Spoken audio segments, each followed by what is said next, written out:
안녕하세요. 최혁진입니다. 2026년 7월 2일, 오늘 미국 증시에는 어떤 일이 있었는지 살펴보도록 하겠습니다. 먼저 어제는 반도체에서 큰 조정이 있었습니다. 필라델피아 반도체 지수는 6.41% 하락이 있었는데요.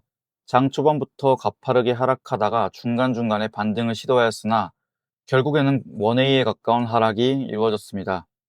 이러한 조정을 만들어낸 것은 다름 아닌 메타였습니다.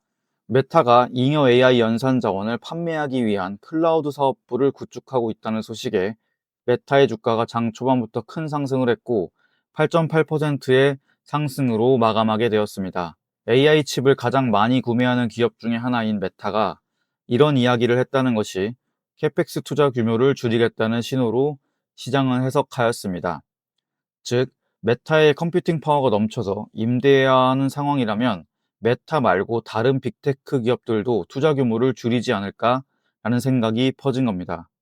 여기서 우리는 세 가지 생각을 해보아야 할 것 같습니다. 캐펙스 투자 규모를 줄인다고 하면 주가가 상승을 한다.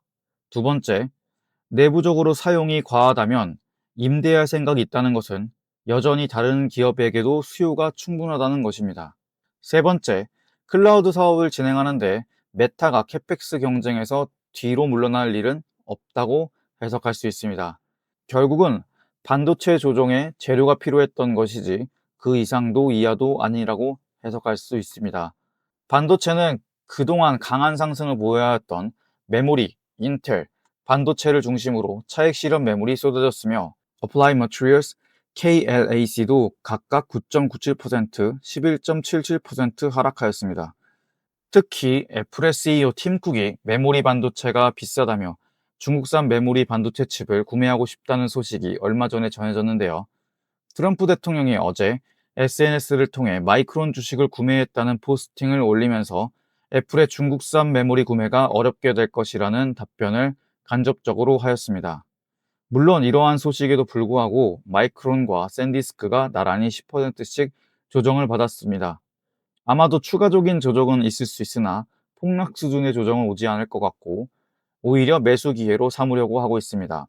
결과적으로 미국 정부는 애플이 중국산 메모리를 구매하는 것을 허락하지 않겠다는 트럼프 대통령의 SNS 소식, 애플이 중국산 메모리를 구매할 만큼 메모리 수요는 여전히 강하다는 점, 메타 이외의 빅테크 기업은 캐펙스 투자를 줄이겠다는 신호조차 없다는 것, 메타가 네오 클라우드 사업에 진출하는데 캐펙스 투자를 줄이겠다고 해석하는 것은 다소 모순이 있다는 점이 있습니다. 반면에 반도체 섹터 내에서도 순환이 이루어졌습니다. 지금까지 강했던 인텔도 어제 9% 조정이 나왔지만 반면에 온세미컨덕터, 텍사스 인스트루먼트 같은 전력 반도체 섹터는 이미 한 차례의 큰 조정을 받은 상태여서 0.1%포인트의 보합권으로 마무리되었습니다.